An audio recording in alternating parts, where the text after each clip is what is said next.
të votave, apo shifrave, apo mandateve që do të siguronin në 11 maj, me këtë do të rreshtohet koalicioni Euroatlantik pas zgjedhjeve? Pra me zotin Berisha, apo të tjerët në opozit nëse ata arrin të sigurojnë shumicën, apo ka patur shumë pikë pyetje dhe nga analistë gazetarë, përveç nga demokratët, se Basha mund të rreshtohet edhe me Ramën.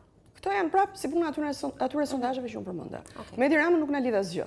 Edi Rama deri në fund duke qenë që ka të gjithë shokët e tij në burg dhe në nënhetim, do të shkojë dhe vetë, do t'i ndjekë ata se nuk është bërë asgjë pa dijenin e tij.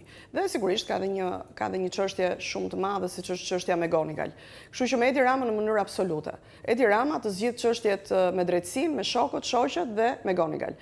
Sa i përket të gjithë pjesës tjetër, kush është krah SPAK-ut, drejtësisë pa anshme, fundit pa ndëshkueshmërisë, krah Shteteve të Bashkuara të Amerikës, krah Bashkimit Evropian, krah Britanisë së Madhe, të gjithë këta janë ata të cilët janë në linjën tonë dhe të gjithë ata janë të mundshëm për të patur një koalicion dhe një bashkëpunim pas zgjedhjeve të 11 majit.